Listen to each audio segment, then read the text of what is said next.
எனக்கா இப்போ வந்து இந்த வெலை மீன் இருக்குது பாருங்களேன், இது கொஞ்சம் நல்லா பெருசாக இருக்கிறதால இதை வந்து அருவாமனையில் இந்த இடத்த பிடிச்சி அரிஞ்சோம்னா இது அப்படியே கையில் குத்தி ரத்தம் வருது. அதனால் இதை நம்ம என்ன செய்யணும்னா, இதை வந்து ஃபஸ்ட்டு எடுத்ததும் வந்து இது போல் ஒரு கொடுவா கத்தி எடுத்து இதுமாரி நல்லா சுரண்டிக்கணும்.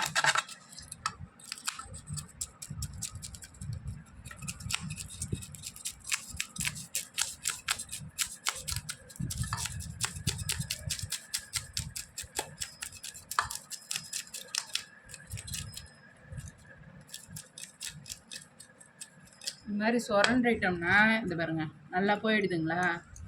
போனதுக்கு அப்புறமா என்ன செய்யணும், நல்லா கத்திரிக்கோல் வந்து நல்லா பெரிய கத்திரிக்கோலாக எடுத்து இந்த இடத்த வெட்டிட்டோம்னு வச்சுக்கோங்களேன், நம்ம கையில் குத்தாது. சின்ன மீனெல்லாம் இப்போ இது போல் சங்கரா மீன் இது மாதிரி சின்ன சின்ன மீனாக இருந்தால் இந்த மாதிரி அருவாமனையில் அப்படி நம்ம இந்த செவில் எடுத்துகிட்டு சீக்கிரமாக இப்படி ஆஞ்சி எடுத்துடலாம். இது வந்து அப்படியே ரொம்ப இதுவாக இருக்குது, வெயிட்டாக இருக்குது பாருங்கள், அந்த முள் மடங்கவே மாட்டேங்குது. அதனால் வந்து இது என்ன பண்ணணும், நல்லா வந்து ஒரு பெரிய கத்திரிக்கோலாக எடுத்து கட் பண்ணணும். என்கிட்ட இப்போ பெரிய கத்திரிக்கோல் இல்லை, இந்த சைஸ் கத்திரிக்கோல் தான் இருக்குது. அதனால் நான் இதிலே கட் பண்ணுறேன்.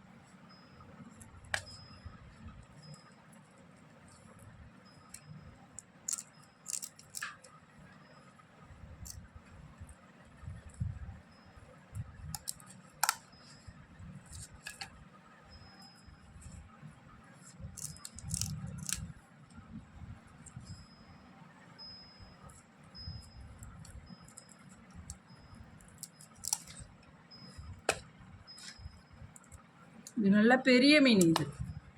இது ஒரு இதுமாரி 2 மீனே வந்து 3/4 கிலோ. இப்போ இதனால் பெருசாக இருக்கிறதால இதை அருவாமனையில் ஆய முடியல, ஒரே வெட்டவே முடியல இந்த முள்ளை.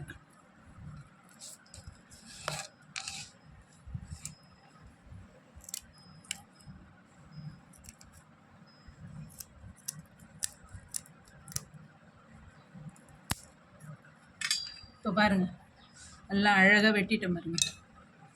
இது வந்து இதை அருவாமனையில் வெட்டி இந்த விரல்லே குத்திக்கிச்சு. இந்த மாதிரி நீங்கள் அழகாக வெட்டிக்குங்க. வெட்டினீங்கன்னா உங்களுக்கு ஈஸியாக இருக்கும் உங்களுக்கு. அப்புறமா இதை அழகாக இப்படி கட் பண்ணி அழகாக வறுத்துக்கலாம் இந்த மாதிரி. இப்போ இது இன்னும் நான் நல்லா சுரண்டணும். நல்லா இந்த பக்கம் தான் பெறால் எடுத்தேன், இந்த பக்கம்லாம் இன்னும் பெறால் எடுக்கலை. உங்களுக்கு வந்து காமிக்கிறேன், நான் எப்படி வந்து வெட்டணுன்ட்டு காமிக்கிறேன்.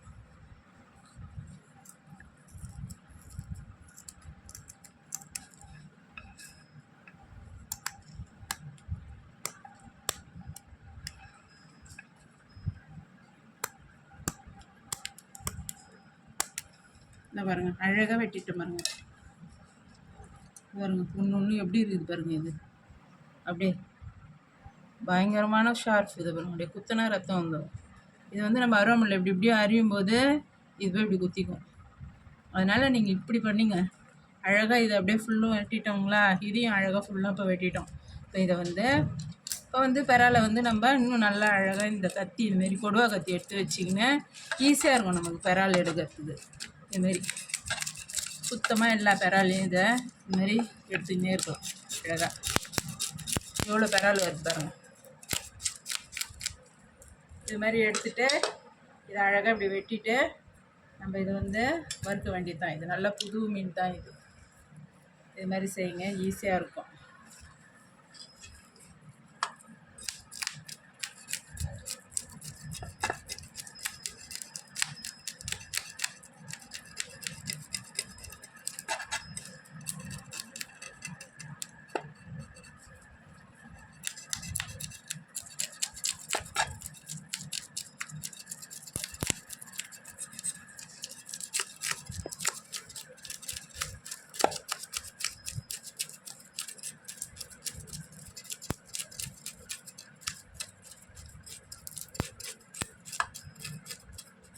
இது பாருங்கள் எவ்வளோ க்ளீனாக வந்து பாருங்கள். இது மாதிரி ஃபுல்லும் நம்ம எடுத்து செய்ய வேண்டியது தான். இதுமாரி செஞ்சு ட்ரை பண்ணுங்கள். நன்றி, வணக்கம்.